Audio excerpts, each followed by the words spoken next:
Assalamualaikum warahmatullahi wabarakatuh. Alhamdulillahi rabbil alamin. Wassalatu wassalamu ala asyrafil anbiya'i wal mursalin wa ala alihi wa sahbihi ajma'in.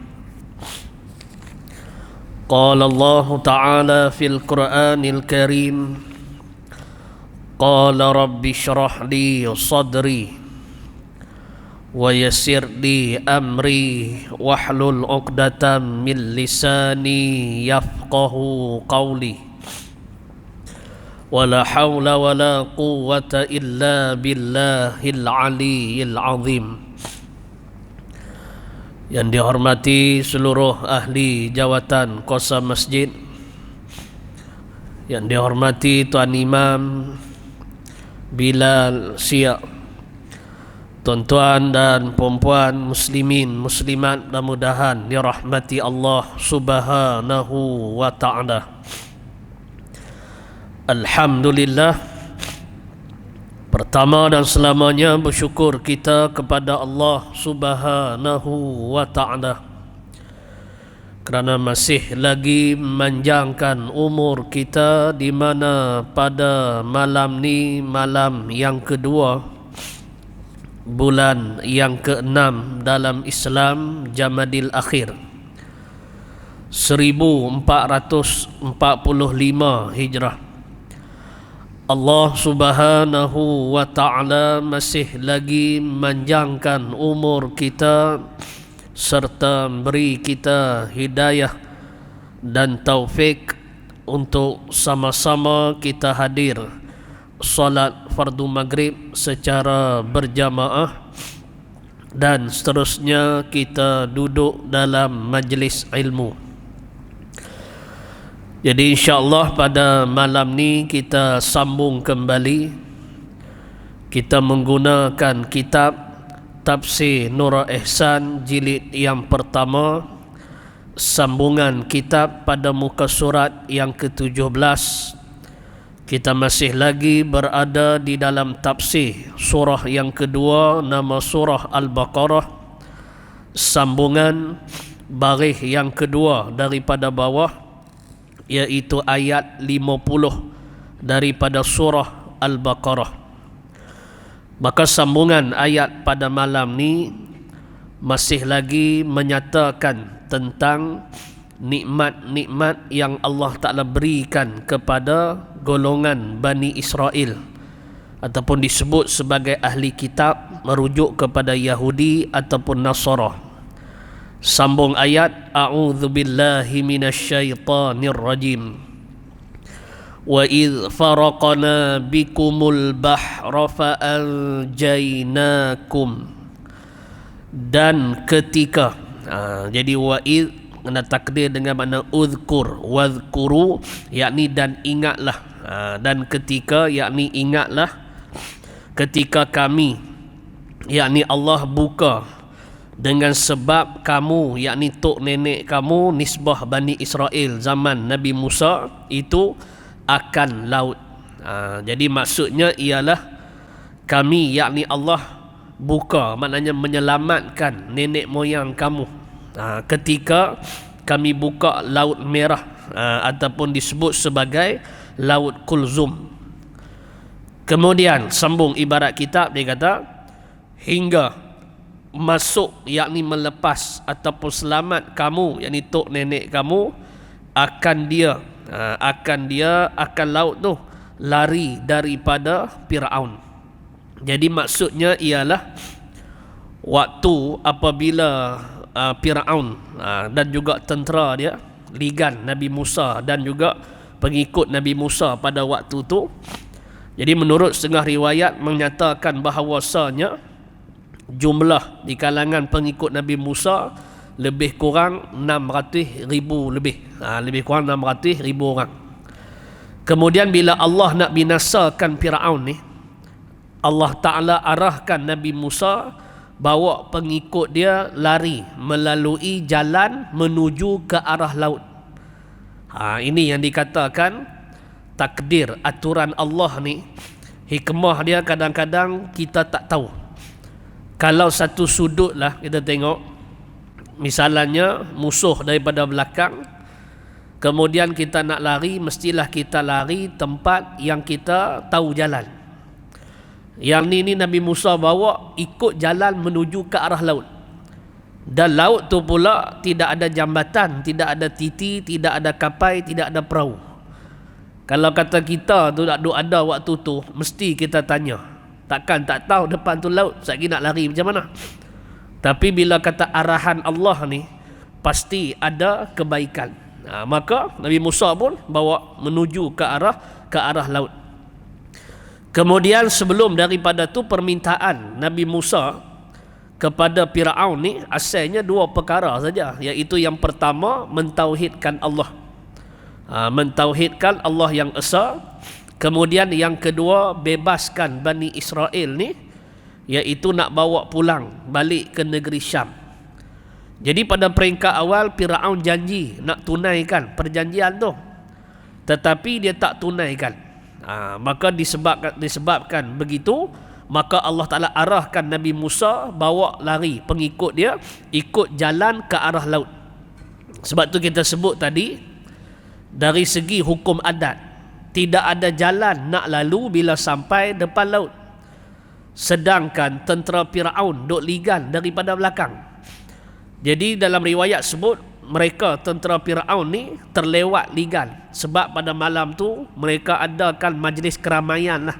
Jadi di pondok Ghalib tu, maka atas arahan Allah, Nabi Musa pun keluar bawa pengikut dia, kemudian ikut jalan menuju kepada laut.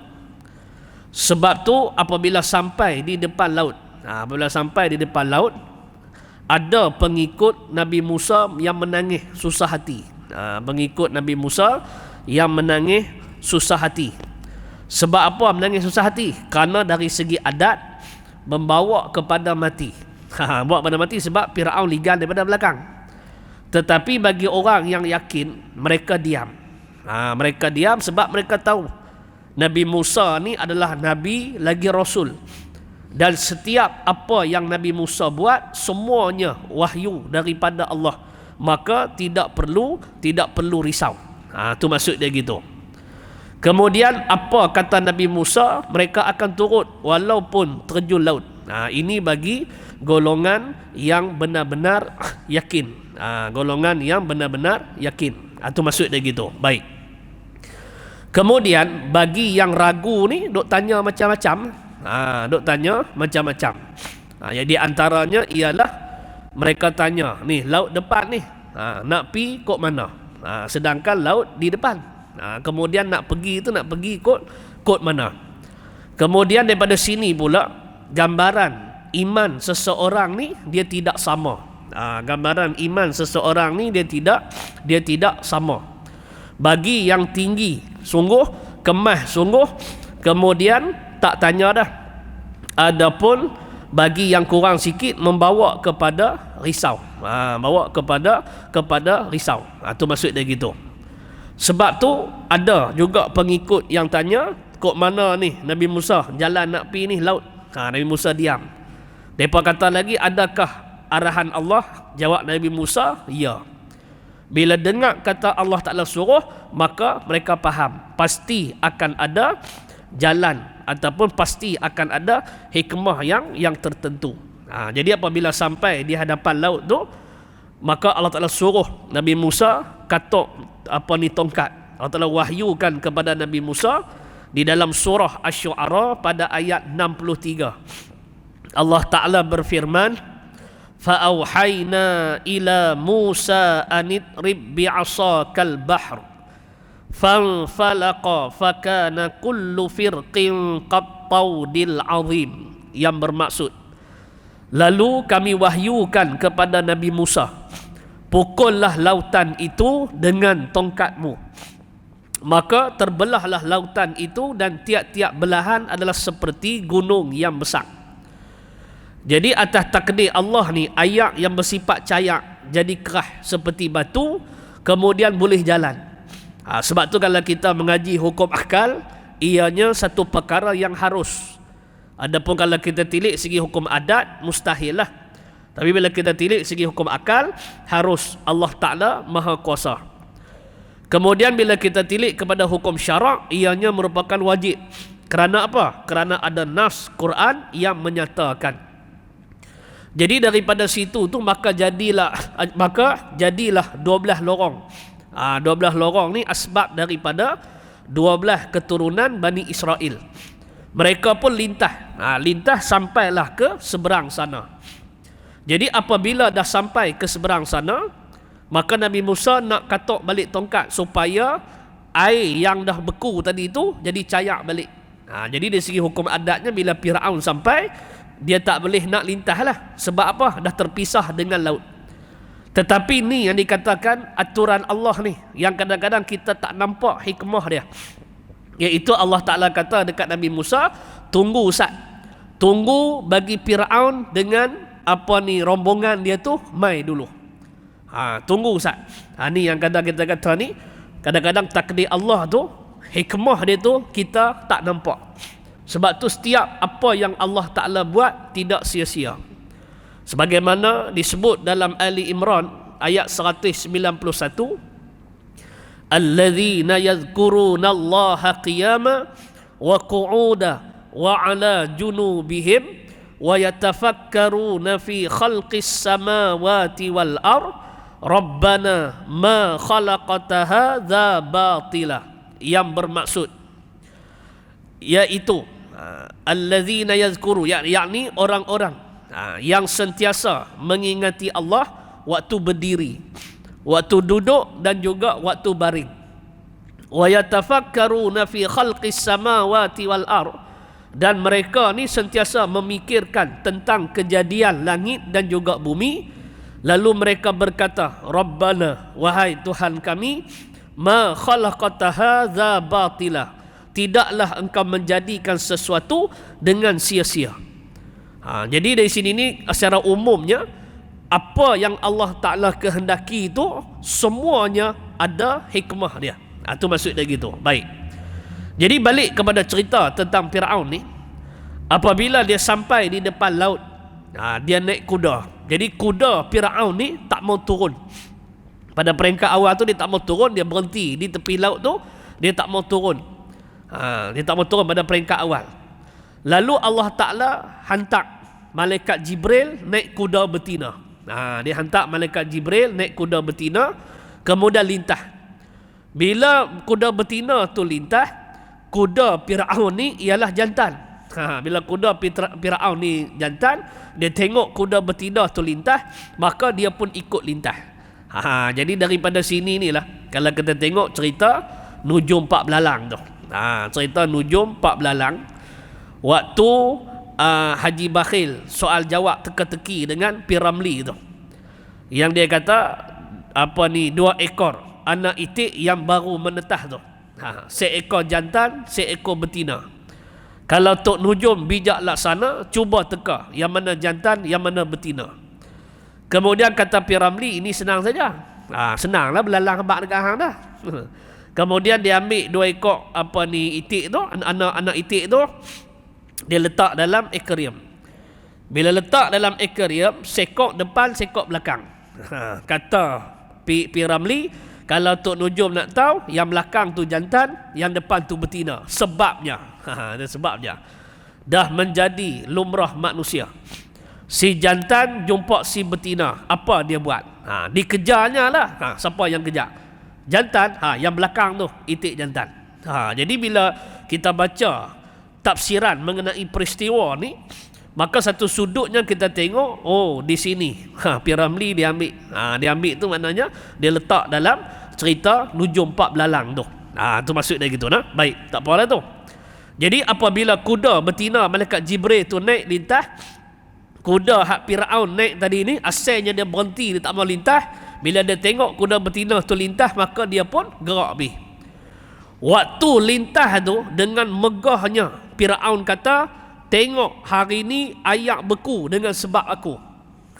Hari ni Musa tak boleh lari dah. Musa tak boleh lari dah. memang hari ini habislah, aku tangkap, tak ada jalan dah nak lari. Tetapi ni yang dikatakan takdir Allah Ta'ala ni, aturan Allah. Sedangkan Fir'aun dia tak sedar bahawasanya dia nak ditenggelamkan di celah laut tu. Kemudian sampai di pertengahan jalan, sambung lagi ayat, Allah Ta'ala kata lagi sini, wa aghraqna ala fir'aun, dan kami yakni Allah karam, yakni tenggelam akan Fir'aun, akan kaum Fir'aun bersama-sama Fir'aun. Jadi Allah Ta'ala tenggelamkan Fir'aun dan semua pengikutnya. Ada yang kata hampir juta orang. Ramai, dia lebih lagi daripada pengikut Nabi Musa. Maka habis kesudahan Fir'aun. Dalam ayat ni, nanti ke depan ada lagi lah cerita tentang Fir'aun lagi. Maka dengan sebab peristiwa tu, sambung lagi ayat disebut lagi, wa antum tanzurun, dan bermula kamu itu, kamu ni merujuk kepada tok nenek Bani Israel lah, memandang sekalian kepada terkatup laut atas mereka itu. Maksudnya kamu Bani Israel ni memandang, melihat dengan mata kepala waktu Fir'aun dan tenteranya ditenggelamkan dalam laut. Maka waktu itulah Fir'aun dia nak beriman kepada Allah Subhanahu wa Ta'ala. Sebab tu kesudahan cerita tentang Fir'aun ni disebut dalam surah Yunus pada ayat yang ke-90, 91, 92. Itu kesudahan dia. Jadi ringkas ceritanya, pada waktu dia hampir tenggelam, nyawa-nyawa ikan di ambang sakaratul maut, pada ketika itu dia mengaku nak beriman kepada Tuhan yang apa ni disebut oleh Nabi Musa. Tetapi nak beriman dia tu dah terlambat. Jadi daripada sini ni maknanya kata ulama, kita ni nak bertaubat kemudian nak beriman sebelum sampai dua perkara. Sebab itulah kita sebut selalu di dalam Islam ni dia tak ada istilah lambat. Dia tak ada istilah lambat untuk kita nak berubah kepada kebaikan. Yang lambat ni dua saja. Apabila nyawa dihalkum, dipanggil ghargharah ataupun disebut sebagai ambang sakaratul maut. Kemudian satu lagi, matahari terbit dari sebelah barat. Selagi mana belum ada dua perkara ni, selagi itulah pintu taubat bagi kita ni terbuka seluas-luasnya. Itu yang disebut pula dalam hadis tentang kelebihan taubat ni, kullu bani adam khata'un wa khairu khata'in at-tawabun. Setiap daripada anak Adam ni tidak terlepas daripada melakukan salah dan silap, dan sebaik-baik orang yang melakukan kesalahan, kata Nabi SAW, ialah bertaubat kepada Allah. Maka daripada sini ni peringatan kepada kita, pintu taubat ni sentiasa dibuka bagi kita selagi mana belum sampai dua perkara tadi. Iaitu yang pertama, nyawa dihalkum, dipanggil ghargharah. Kemudian yang kedua, matahari terbit dari sebelah barat. Selagi mana tak ada dua perkara ni, selagi itu kita tak terlambat untuk menjadi hamba Allah yang beriman, yang bertakwa kepada Allah Subhanahu wa Ta'ala. Itu maksud dia gitu. Baik. Jadi walaupun Bani Israel nampak peristiwa tu, maka ada di kalangan Bani Israel duk susah hati, duk timbul soalan tanda tanya, Fir'aun ni mati ataupun tidak. Sebab apa yang mereka tanda tanya macam tu? Sebab waktu Fir'aun hidup, kan dia mengaku kata, faqala ana rabbukumul a'la, maka akulah Tuhan yang paling tinggi, kata Fir'aun. Jadi ada di kalangan golongan Bani Israel waktu tu duk tanya-tanya, Fir'aun ni mati ke tak lah? Pasal apa? Pasal dia duk mengaku Tuhan. Takkan Tuhan mati? Jadi pada waktu tu Nabi Musa berdoa kepada Allah supaya tunjuk bukti yang kata Fir'aun ni mati sungguh. Kemudian Allah Ta'ala takdirkan air laut ni sepak Fir'aun ni naik ke tepi pantai. Naik ke tepi pantai. Di situ tu Allah Ta'ala nak jadikan asbab. Dan di hujung ayat 92 dalam surah Yunus tu, Allah Ta'ala kata, kami akan kekalkan mayat Fir'aun ni sehinggalah kiamat. untuk beri pengajaran kepada umat sekarang tu dan juga umat yang datang kemudian. Sebab tu di sebuah kita hari ini, kalau kita pergi ke Mesir, kita boleh masuk muzium Firaun tu. Dia banyak apa dipanggil Ramses tu banyak. Tapi yang Firaun zaman Nabi Musa ni ada setengah kata Ramses yang kedua. Ramses yang kedua, tapi kena bayar lah. Kena bayar 100 kot, kena bayar. Ada baru ni pak mentua saya ambil. Lepas tu mak mentua saya mesej, kata ni lagi nak pergi masuk muzium Firaun. Lepas tu tanya berapa duit kena? Kata kena 100. Lepas tu saya balas balik, saya kata, oi tengok mayat kena laknat pun kena 100. Kena 100. Jadi di situ tu maknanya dalam ayat Yunus 92 tu Allah Ta'ala kekalkan. Cuma asbab mereka awet dengan bahan tu asbab lah. Tapi Allah Ta'ala sebut dah dalam Quran, kami akan kekalkan mayat tadi. Ini di antara ciri manusia yang sangat angkuh, yang sangat sombong. Akhirnya macam mana? Apa jadi kesudahan dia? Maknanya ditenggelamkan di dalam laut. Dan mayat dia tu, jasad dia tu dikekalkan sampailah hari ini. Sampai hari ini untuk dijadikan pengajaran kepada kita. Itu maksud dia gitu. Baik. Jadi ini di antara nikmat Allah beri kepada Bani Israel. Sebab itulah kita kata tadi, dari segi hukum adat pakat mati habis dah. Tetapi atas aturan Allah Ta'ala selamatkan tok nenek kamu Bani Israel ni. Cumanya kamu Bani Israel ni jenis degil, jenis keras kepala. Walaupun disebut dengan pelbagai nikmat, tetapi tetap tak mau dengar juga. Maka dengan sebab tu Allah Ta'ala buat bandingan hati mereka ni seperti batu. Sebagaimana disebut nanti ayat ke depan, ayat yang ke-74 dalam surah Al-Baqarah. Thumma qasat qulubukum min ba'di dzalik fahiya kal hijarati aw ashaddu qaswah. Yang bermaksud, kemudian keras segala hati kamu, hai segala Yahudi, daripada terima yang sebenar. Kemudian daripada yang demikian itu segala yang ditunjukkan oleh Allah. Fahiya kal hijarati aw ashaddu qaswah. Maka ia segala hati kamu Yahudi ni seperti batu, au asyaddu qaswah, bahkan lebih teruk, lebih keras daripada batu lagi. Lebih keras daripada batu lagi. Itu maksud dia gitu. Baik, habis cerita Firaun mati tenggelam. Kemudian sambung lagi ayat 51. Wa idh wa'adna Musa 40 lailah. Dan ketika, sama juga takdir macam tadi, wa'id dengan mana uzkur wadhkur, dan ingatlah ketika kami, yakni Allah janji akan Nabi Musa. Jadi maksudnya selepas daripada Firaun dan juga pengikut dia mati ditenggelam dalam laut tu, maka mereka golongan Bani Israel ni pergi ke Syam. Kemudian balik semula ke Mesir. Jadi pada waktu tu mereka memerintah dua tempat lah, iaitu Syam dan juga Mesir. Kemudian Allah Ta'ala janji waktu balik semula ke Mesir tu, Allah Ta'ala nak turunkan kitab Taurat kepada Nabi Musa.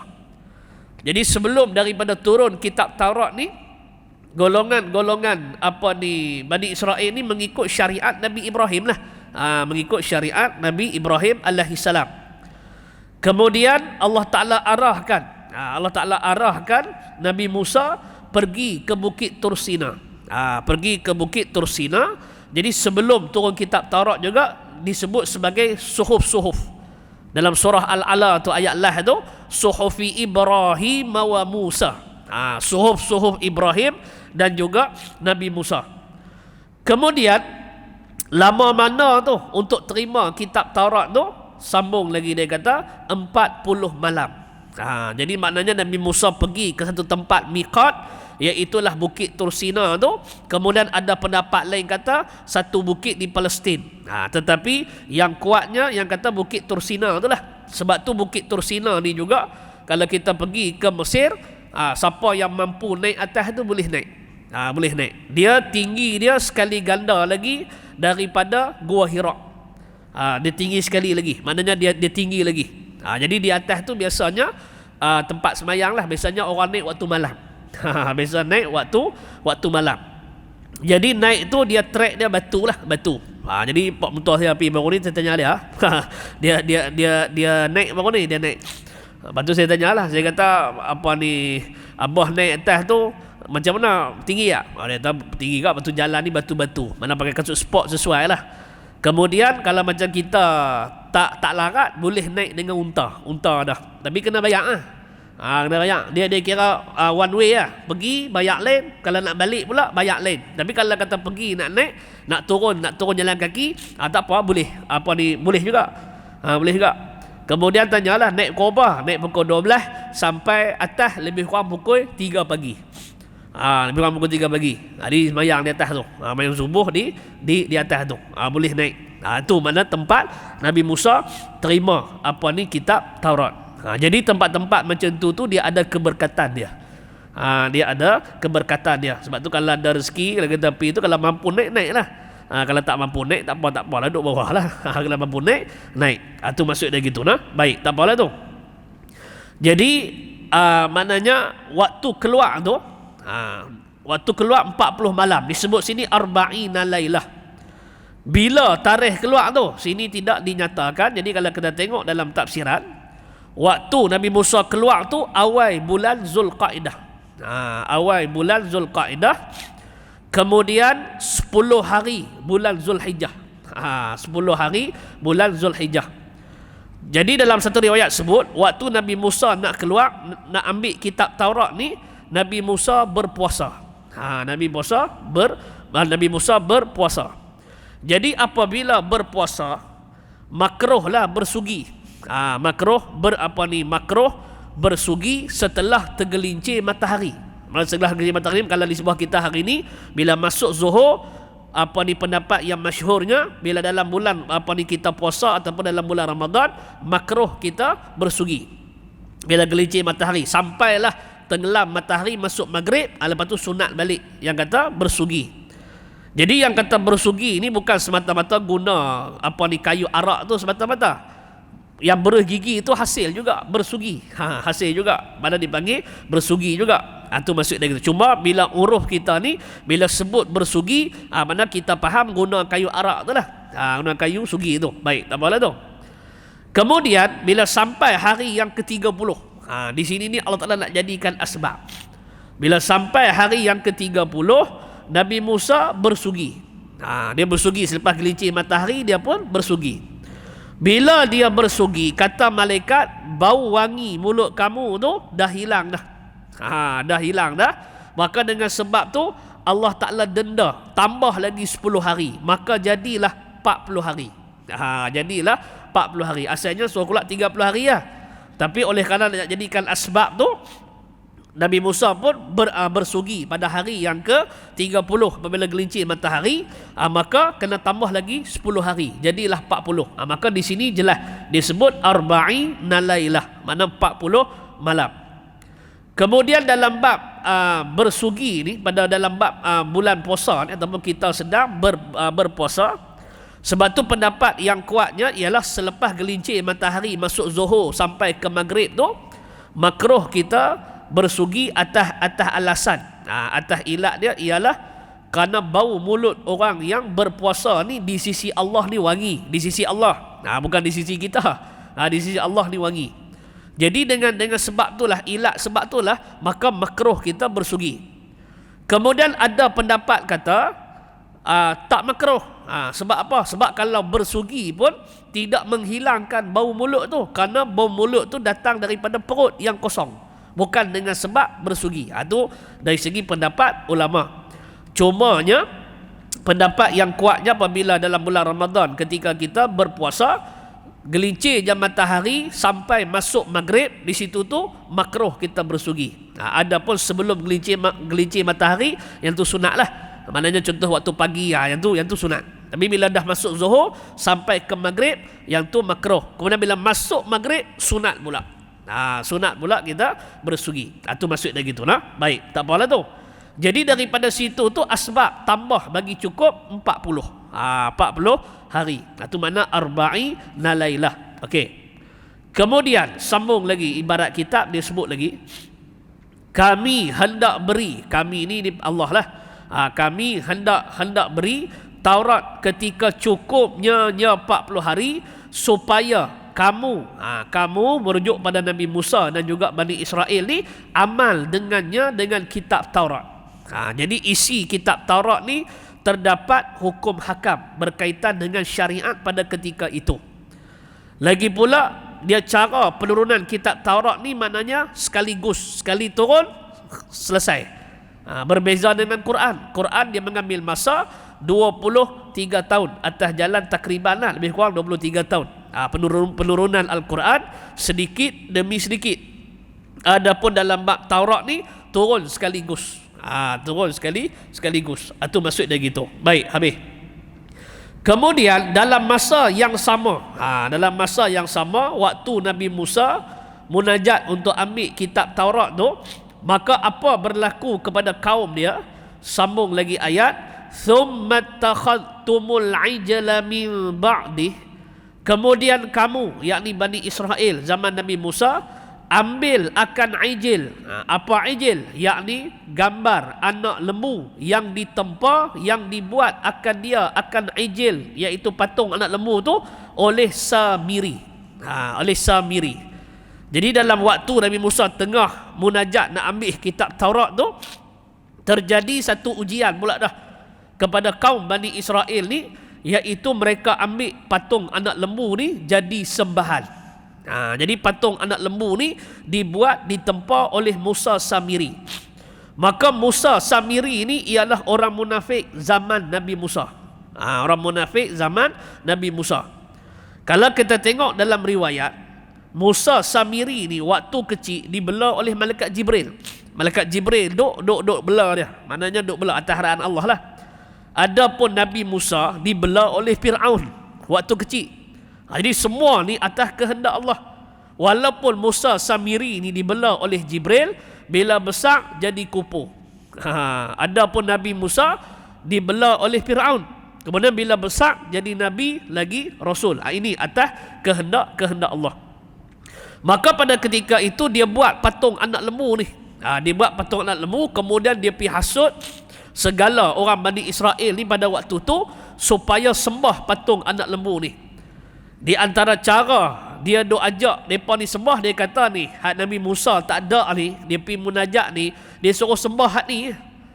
Suruh sembah hak ni. Kemudian kalau kita tengok pula dalam tafsiran sebut, selepas daripada tenggelamnya Fir'aun, kemudian mereka berjalan nak masuk ke Syam. Bila masuk satu perkampungan, di perkampungan situ tu ada golongan yang sembah patung anak lembu ni. Jadi bila sembah patung anak lembu ni, mereka pun terus minta dekat Nabi Musa waktu tu. Mereka kata ni, buatkan kami satu patung anak lembu ni, kami nak sembah. Rasa seronok tengok mereka ni sembah. Jadi waktu tu Nabi Musa marah mereka. Nabi Musa kata, hampa ni baru ya Allah Ta'ala bagi selamat dengan kekejaman Fir'aun. Ni nak buat hai pula dah. Jadi tuan-tuan kena tengok dalam surah Al-A'raf. Ada disebutkan cerita yang kita sebut ni. Berkaitan dengan Nabi Musa dan juga kaum dia. Maka apabila Nabi Musa marah, tak jadilah waktu tu. Kemudian waktu Nabi Musa, sebelum daripada dia nak pergi munajat ambil kitab Taurat ni, tugasan dia sebagai pemimpin Bani Israel waktu tu, dia serahkan kepada abang dia, Nabi Harun. Jadi daripada sini kata ulama pengajaran kepada kita, kalau sekiranya kita ni memegang jawatan, tak kiralah apa-apa jawatan, kalau kata kita ni tak ada, kita ada hal urusan di luar, maka jawatan yang kita pegang tu kita kena wakilkan kepada orang untuk ganti kita. Contohnya kita mudahnya contoh macam imam lah contoh. Kita jadi imam masjid contohnya. Kemudian kita tak ada urusan anak kombo ke apa di Kuala Lumpur. Kemudian kita kena pesan kepada imam ganti ni, saya tak ada ni Pak Ahri nak pergi Kuala Lumpur, anak kombo. Tolong ganti. Maksudnya gitu. Jadi sama juga Nabi Musa sebelum daripada dia nak pergi munajat ambil Taurat tu, dia tugas dia tu dia serah kepada Nabi Harun. Dia habakkan Nabi Harun ni jaga ni ni umat ni kaum kita ni. Tapi Nabi Harun ni dia bersifat dia jenis lemah lembut. Dia lemah lembut dan dia tak garang macam Nabi Musa. Kemudian waktu berlakunya sembah ni patung anak lembu ni, Nabi Harun larang tapi depa tak hirau. Depa tak hirau. Itu maksud dia gitu nah. Baik, tak apalah tu. Habis. Kemudian yang kata patung anak lembu ni dibuat daripada apa? Sambung lagi ibarat kitab tu dia sebut daripada emas perak. Daripada emas dan juga perak. Timbul soalan pula, yang kata emas perak ni ambil daripada mana? Ambil daripada mana? Baik, jawabnya ialah emas dan perak ni asalnya mereka pinjam daripada puak Firaun. Jadi dia pinjam daripada puak Firaun. Asalnya dia pinjam ni untuk tujuan perkahwinan dalam tafsiran sebut. Ni boleh buka dalam Al-A'raf ayat yang ke 100, ayat yang ke 130 lebih kot lebih kurang tu tentang Nabi Musa ni. Jadi kalau Nurul Ihsan ni jilid 2. Jilid yang kedua. Tu maksud dia gitu nah. Baik. Ustaz nak tengok. Kadang-kadang tak ingat, terlupa. Dia biasa kadang-kadang bukan dia ingat semua. Baik. Jadi dalam kalau buka Al-A'raf ni, dia tengok ada dia bawah tajuk kisah Ijil tu. Kisah Ijil. Jadi dia main cerita tentang Nabi Musa. Kemudian dia main cerita tentang bagaimana mula ayat 142. Sini ni tengok dia tak, wa wa'adna Musa 30 lailah, dan kami telah janjikan masa kepada Nabi Musa untuk memberikan Taurat selama 30 malam. Kita baca tadi 40 lailah, 40 kan. Sini 30. Ada pertembungan tak? Tak ada. Asalnya 30, asalnya sebulan. Tapi oleh kerana Allah Ta'ala nak jadikan asbab, jadikan asbab nak genjak sampai 40 hari tu. Yang hari yang 30 tu Nabi Musa bersugi. Maksud tu. Kemudian tambah jadi 10 hari lagi. Jadi 40. Tu maksud dia gitu. Baik. Kemudian dia kata lagi, wa atmamna bi ashrin fatamma miqatu rabbi 40 lailah. Dia kata serta kami genapkan jumlahnya dengan 10 malam lagi. Lalu sempurnalah waktu telah ditentukan oleh Tuhannya 40 malam. Dan berkatalah Nabi Musa